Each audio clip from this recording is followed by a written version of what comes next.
voulais te faire une vidéo où je te présente les 20 livres qui ont le plus compté pour moi. Mais malheureusement, cette vidéo prenait beaucoup trop de temps, elle était beaucoup trop longue. Et les livres étaient perdus dans la masse. On ne se souvenait pas forcément des bouquins à la fin de la vidéo. Et surtout, je ne pouvais pas en parler correctement. Je ne pouvais pas en parler comme je le voulais, comme il m'était essentiel d'en parler. Voilà, ça me plaisait pas, c'était pas ce que je voulais. Alors, j'ai décidé de créer une playlist avec tous les livres qui m'ont le plus plu dans ma vie, avec tous ces livres qui ont le plus compté pour moi. Et donc, cette playlist fera 20 épisodes. J'espère ne pas dépasser les 20 minutes à chaque fois. Ça fait déjà des très longues vidéos, 20 minutes. Je ne pense pas que ce soit souhaitable. Mais 20 minutes, ça me semble pas mal déjà. Et à chaque fois, je te parlerai de ces 20 livres qui sont le fondement de ma chaîne en fait, qui sont le fondement de ce que j'ai envie de créer ici sur YouTube. Et éventuellement, après avoir fini ces 20 livres, pourquoi pas continuer sur d'autres livres qui ont marqué ma vie, même si c'est pas ces 20 livres, les 20 livres c'était quand même assez peu exhaustif et mine de rien, il y en a d'autres qui ont tout à fait leur place dans ce classement et que j'ai pas pu mettre parce que 20 était un chiffre rond. La première vidéo sur laquelle je vais me consacrer, ça va être Le Petit Prince. C'est mon livre de chevet. Je l'ai choisi parce qu'il m'était impossible de choisir un autre livre à sa place, parce qu'il a longtemps été mon livre de chevet, mon livre de référence, ma Bible, et il me semble qu'il a toute son importance ici. Je te parle du Petit Prince parce qu'il est pour moi unique au monde. Alors, publié en 1983 aux éditions Reynal et Hitchcock aux États-Unis, puis en 1945 aux éditions Gallimard, Le Petit Prince, c'est un conte illustré par Antoine de Saint-Exupéry lui-même, dédié à Léon Werth. Léon Werth est le meilleur ami que Antoine de Saint-Exupéry ait eu. C'est une grande personne à qui il dédie ce livre, mais il le dédie à Léon Werth quand il était enfant. C'est un ami à lui qui a vécu la guerre, le froid et la faim, qui sont toutes des préoccupations de grandes personnes. Vous le savez sûrement, Le Petit Prince est un conte qui est souvent décrit comme un album pour enfants. Alors, c'est ça, mais c'est tellement plus encore. C'est un conte philosophique qui a une véritable réflexion sur la vie, la nature humaine et les relations humaines.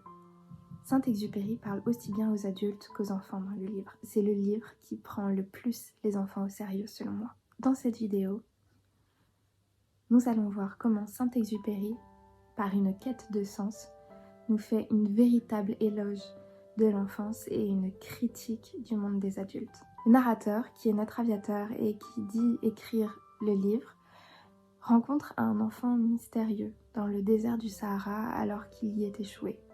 Il s'agit du Petit Prince. C'est l'allégorie de l'idéal de l'enfance. Il a une grande capacité à voir l'essentiel que les adultes ont perdu. Saint-Exupéry nous fait dès le début une critique acerbe des choses futiles. Et ces choses futiles et superficielles sont les plus grandes préoccupations des adultes. Ils s'en préoccupent avec la plus grande importance. Par exemple, à un moment, le Petit Prince fait la critique à l'aviateur qu'il ne se préoccupe que des chiffres. La première page du livre se concentre sur un dessin d'enfant de notre aviateur. Il s'agit de ce dessin. On y voit un boa qui a avalé un éléphant. Et lorsqu'il le présente aux adultes, ceux-ci y voient un chapeau. Et c'est le premier reproche que fait Saint-Exupéry aux adultes. Il leur reproche de ne pas voir au-delà des apparences. Le Petit Prince raconte son voyage à l'aviateur.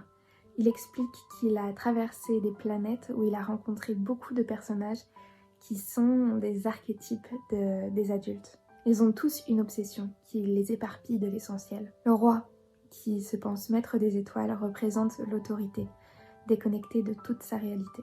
Le vaniteux, qui cherche des admirateurs qui ne viennent jamais, représente l'absurdité du besoin de reconnaissance sociale.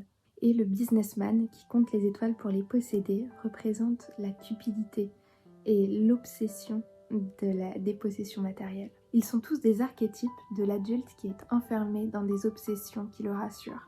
Car ces obsessions peuvent être mesurées ou comptées, mais elles l'absoudent de ce qui est essentiel. Mais alors, qu'est-ce que c'est que cet essentiel ? Pour Saint-Exupéry, l'enfance représente la liberté et la pureté du regard, car les enfants ont la capacité de voir les choses telles qu'elles le sont vraiment.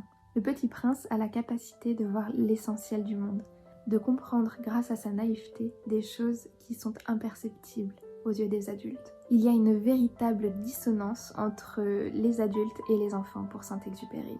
Les adultes sont aveuglés par la rationalité, quand les enfants ont une vision plus authentique, plus profonde sur la réalité. Le Petit Prince, dans son parcours des planètes, nous montre que l'essentiel, l'amour, l'amitié et la beauté ne sont pas perceptibles grâce à l'intellect ou au matériel.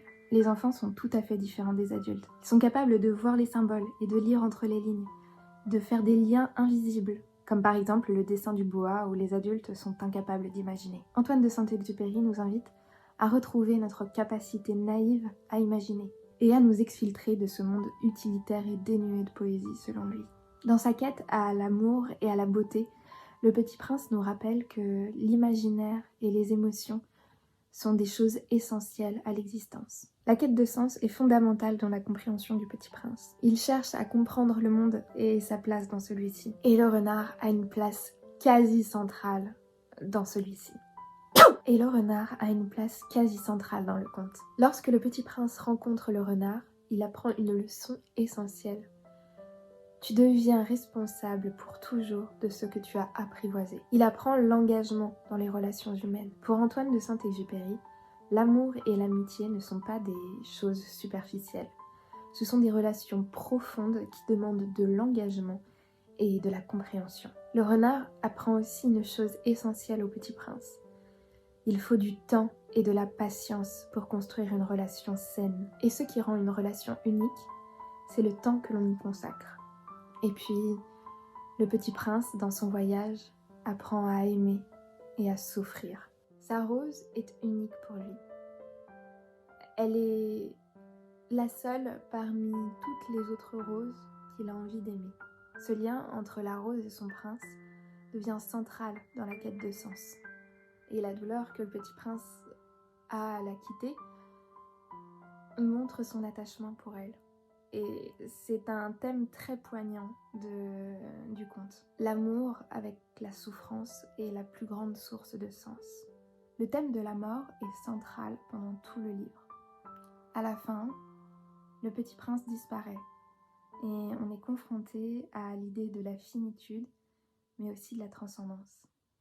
Lorsqu'il disparaît, le Petit Prince continue de vivre à travers les émotions qu'il a laissées derrière lui.